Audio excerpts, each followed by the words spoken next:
เอาผู้เฒ่านี่แห้งได้โซกาโอ้ธรรมดาพี่น้องเลย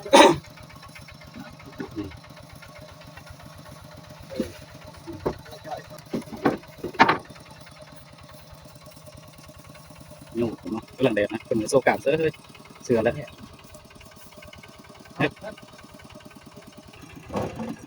ระวังเด้อพ่อใหญ่เด้อโอ้เฮ็ดดีได้พ่อใหญ่เอ้ยเ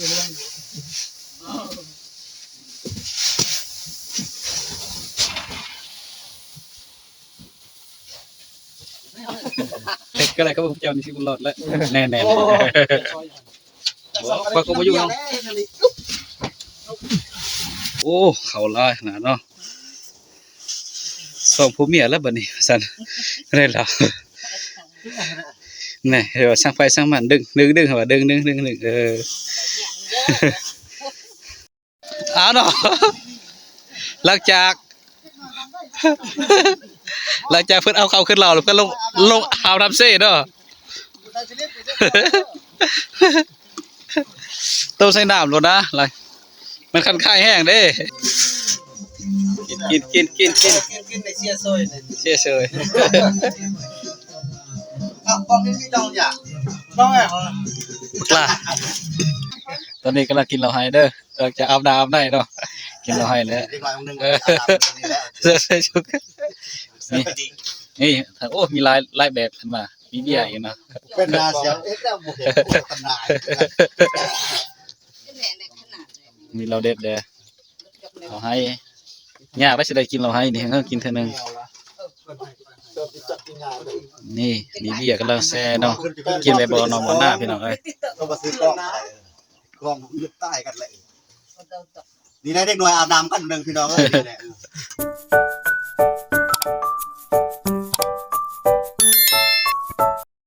สบายดีนะพี่น้องเนาะมื้อนี้เอาพับปั่นข้าวเสยเผาต้มเด้อก็เพิ่นชาวนาใหม่เนาะได้เข้าบ่หลายปีนี้จักสอบ20 สอบเนาะ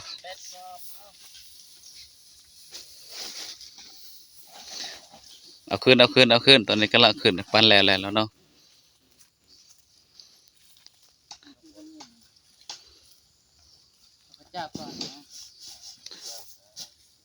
ก็ได้ไอ้หมดจงจะเกรง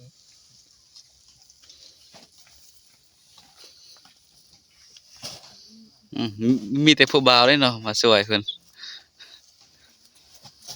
บ่าวหมดนะเมียบ่ได้มาหมดเดียวติอ้าวยกไอ้น้องเฮา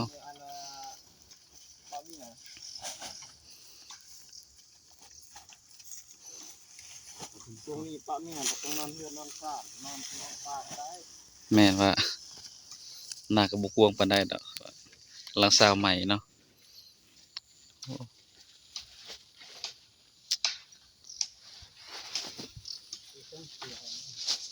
ส่งเที่ยวแล้ว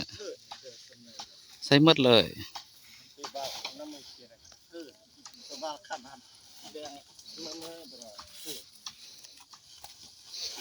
นายกไอ้น้องสวยคนละไม้ละมือผู้แบกก็แบกแล้วคันสาวๆเนาะหาหยังก็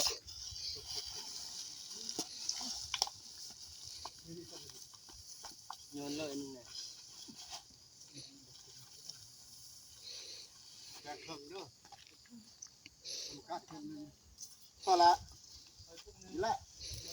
อยากซ้อมนึงเอาซ้อมนึงเที่ยวอีกบ่ใช่ไล่ดอกจะแบ่งเครื่องเอาดีแล้วนะอันนี้ปะไว้งัวขวกินเนาะเนาะแปะได้รถเฮาแปะแล้ว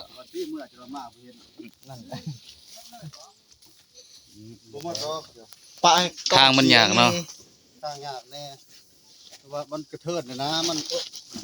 จะได้ก็ช่องแถวคือเก่านั่นแหละเจ้าโดยว่าละหอม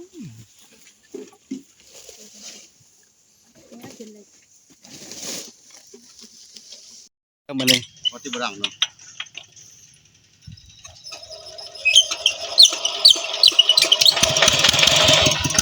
นะก็ตอนนี้เพิ่นก็เริ่มเอาเข้าก้นเข้าเมื่อบานเนาะ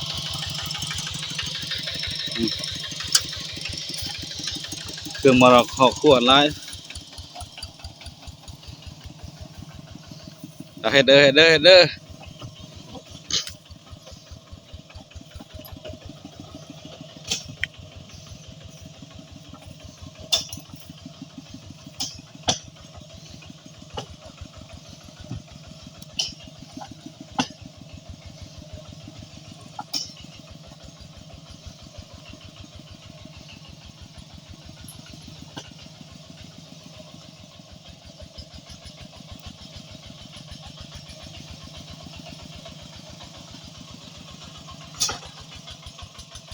ถ้า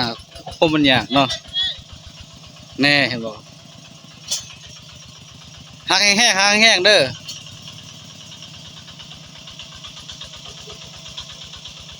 โอ้ทางโคกโคตรยากเลยนะพี่น้องเนาะยู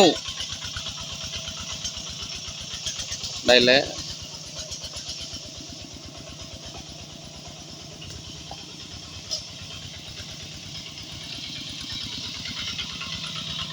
เกี่ยวไปเกี่ยวมาอยู่ทางโอ้ได้ไว้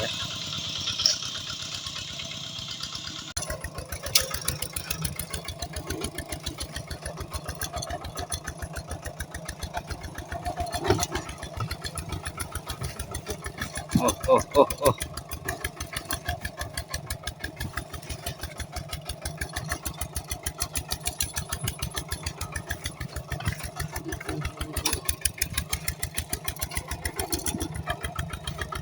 ฮึบ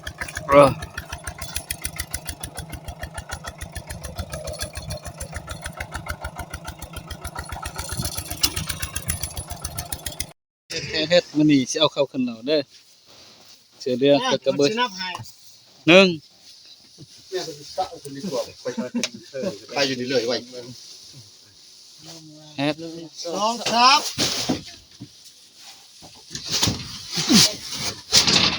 ตัวนี้อยู่นั่นบ่ทันแก ยังเฮิงพี่ท่านชอบ ชอบนะ ไอ้ดิ เอาไปเด้อเอาไป บ่ เด้อ บ่ ไปถอนเลยหยุดหยุด ย่อขึ้นเลย สองสาม พยงหมู่ให้อยู่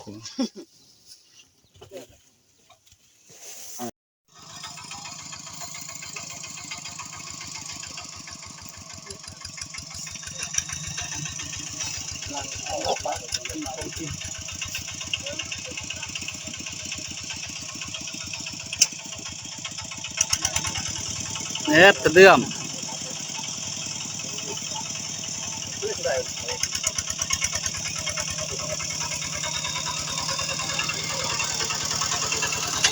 เอาเด้อกระเดื่อมเด้อเฮ็ดกระเดื่อม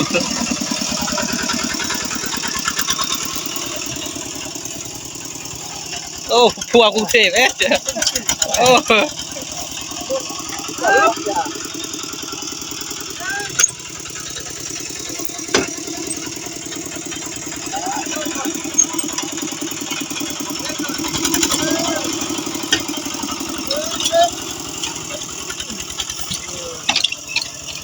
ผ่านไปโดยดี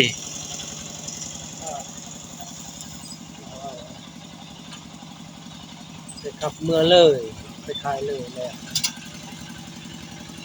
ขายจังเลยขายจังเลย ใครถึงเจ้า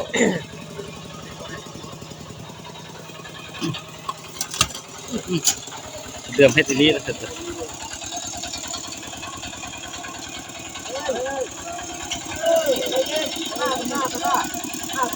ไปนึ่งไปนึ่ง โอ้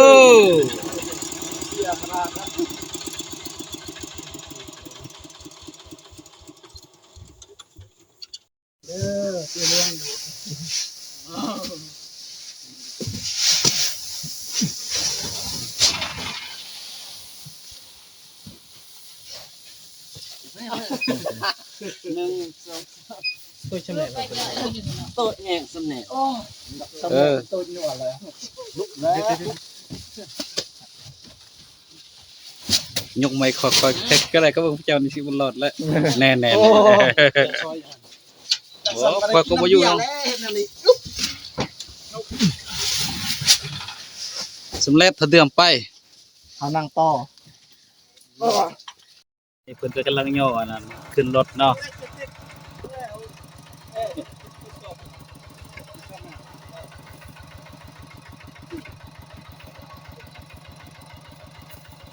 เอาผู้เฒ่านี่แห้งได้โซกาบโอ้ธรรมดาพี่น้องเอ้ยนี่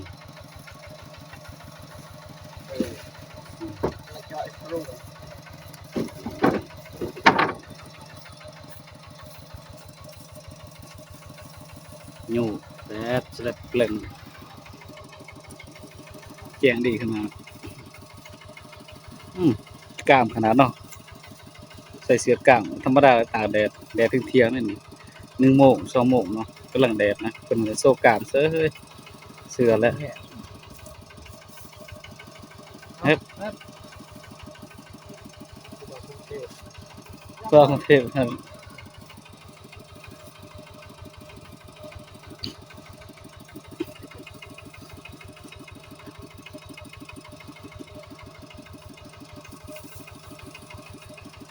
โอ้เก่า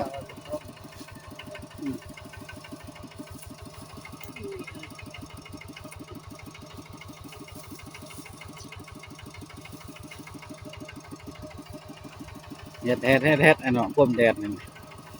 เคี่ยวเฮ็ดเอาแหละว่าใส่หมดเลย หมดเลยแหละ โดยมานำเฮาให้หยังยกเลย หมดเลยหมดเลย หมดเลย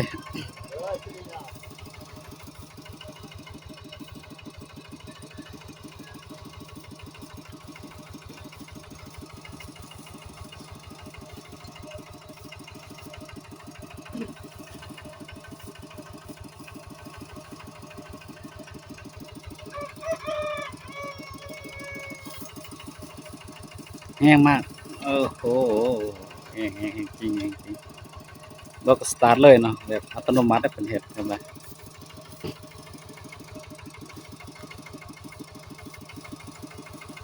มัดแบบนี้เนาะ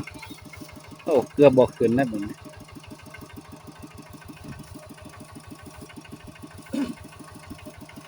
ขับไปแล้วบัดนี้ โอ้ยระวังเด้อเจ้ารอเด้อพ่อใหญ่เด้อ พอแล้วพ่อใหญ่เอ้ยถอยหลังมาพี่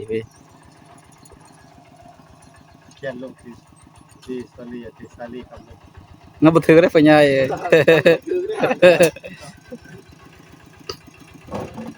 ระวังเด้อพ่อใหญ่เด้อโอ้เฮ็ดดีได้พ่อใหญ่เอ้ยบ่ต่อยากพ่อใหญ่ระวังมันสิปิ้วเด้อพ่อใหญ่เด้อครึ่งข้างเด้อครึ่งข้างเด้อพ่อใหญ่เด้อเอาอีกหน่อยนึงได้แล้วพ่อใหญ่โอเคแล้ว เองดีเรามน นักไล่พ่อใหญ่นักเนาะสอบเนาะถือว่าแล้วเด้ทางนี้ยังได้ทางนี้เด้อยู่ในเหล่าโอ้เขาลายขนาดเนาะส่งผู้เมียแล้วบัดนี้ซั่นได้แล้วแน่เดี๋ยวช่างไฟช่างมันดึงครับว่าดึง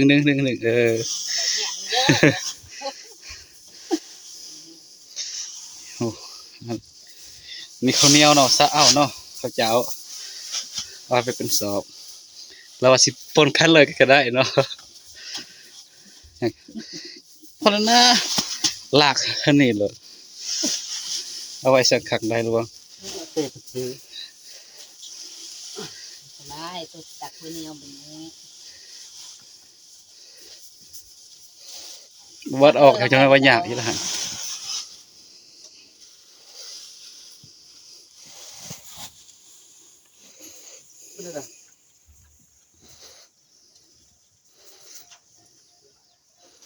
โอ้เพียงแดดแห้งขนาดเนาะโอ้เอาเนาะหลังจากเพิ่นเอาเขาขึ้นเราหรือเพิ่นลงเอาทำเซ่เนาะ ได้เช ต้มใส่น้ำโลดนะอะไรมันคันคายแห้งเด้แซ่เลยแซ่เลย เดี๋ยวนี้ขายได้น้อย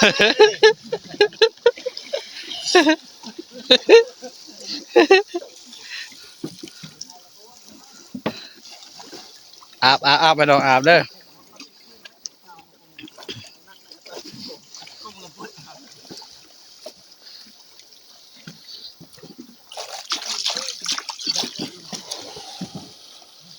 โอ้คักเนาะบรรยากาศเย็นดีขนาดวะ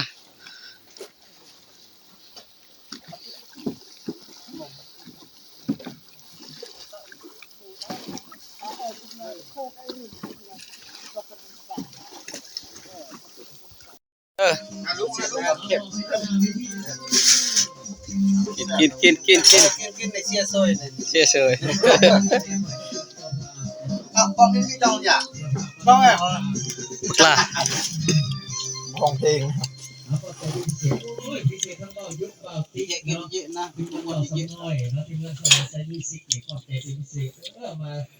กินไอ้เนาะกินบ่มีใบเลิศใส่มันเนาะ ดังมันจะด้วยจะกอดดังนี่เป็น มักสมคือว่าขาดดีขนาดเนาะโอ้ ครับอ่ะกินตอนด้วยดองเด้ออ้าวลูกร้านด้วยอ่ะชมประหยัด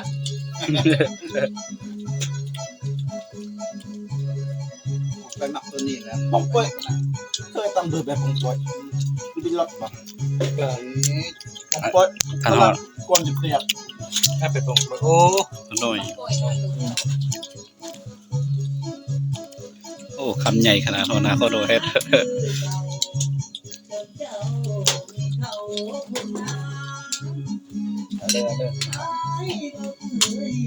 โอ้ยเตือมเฮ็ดกระดาษเลยเตือมเฮ็ดได้เตือม มันประกวดแต่ว่าซูเปอร์ซุปเปอร์ว่าซุปเปอร์เตือมแหล้ว แต่ว่าเพราะแบบซื้อซูเปอร์ เอาซุปเปอร์ลอยบ่ ซูเปอร์ชิมมักซิม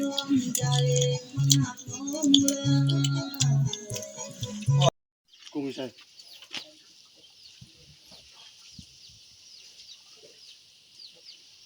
เดียวกับกันกับเจ้านั่นดูไปคอยให้พี่ดันจับให้ไพ่แน่ไล่ตีกรรมก็กินย่ายขนาด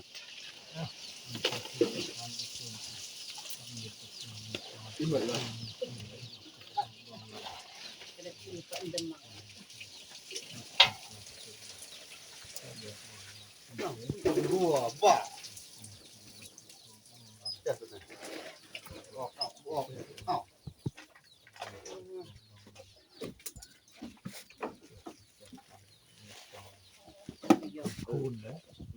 ลงน้ำหนึ่งไปใส่น้ำก่อนเนาะเย็นเขาว่าเอาน้ำเบียร์ใส่ ว่าใช่แนวนั้น เนาะ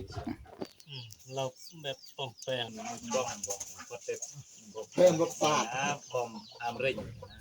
แต่เรื่องขับเจ็บแต่ไปฮัลโหลอีเด็กของที่เกิด เรา เด็กโอ้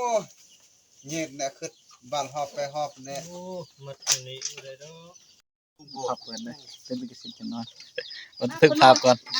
ตอนนี้กำลังกินเหล้าไฮเด้อเราจะอาบน้ำอาบในเนาะกินเหล้าไฮแล้ว เด็กน้อยองนึงอาบน้ำนี่แล้ว เสื้อชุก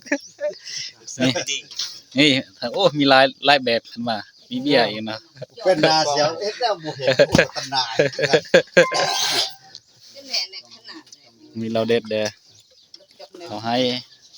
ยากได้สิได้กินเหล้าไฮนี่เฮากินเทื่อนึงนี่มีเบียร์กำลังแซ่เนาะกินแบบบ่นอนบ่หน้าพี่น้องเอ้ย ต้องมาซื้อกล้องกล้องยึดใต้กันเลยนี่แหละเด็กหน่วยอาบน้ำกันนึงพี่น้องเอ้ยนี่แหละบ้านนี่ก็ใหญ่ ใหญ่ โอ้จึงรอบ เพิ่นเป็นฟุตเทอร์ได้เพิ่นฟุตเทอร์ใหญ่เฮ็ดโอ้ นี่เนาะมัดหรือเปล่าเนาะอีกละก็อีกดอกจะแกะนะ อุ้ยระบบแกะอีก นี่อยู่หั่น จะไป จบจบอย่างเลยต้องหมดปวกจบเดียว จบ หมดพวก ตัว มันเป็นแล้ว ให้จบเป็นตักกุ ยกเขียวหนึ่งนะฮะ คอยได้ซิมตกได้มีเบอร์อย่างนั้นหนึง นำกระท่อมแล้วนี่เด้อ เรื่องแนวนั้น โอ้ สกลัวแบบ แบงมาติ แบ ใช้ ง ต่ออีกเนาะ โอ้ตอนนั้นก็จังอันนั้นดูเบอร์อยู่เฮือนตัดอ้อยนี่ เราไม่เป็นอย่างประทันใจเจ็บ เร่งมันนี่ แซ่บบ่ได้ยืมติ บ่แจก3,000เด้อ ฮะ แจก3,000 ก็ได้แต่3,000 หนึ่ง 3ตัวดอกจัน3ตัวแล้วก็ดอกจัน 30 สี่เหลี่ยม บ่เคยได้แต่3,000 อันนี้เต็มเลย โฮโนหรือบอก อีกแม่เตือน อันนี้เฮ็ด สิมันนะ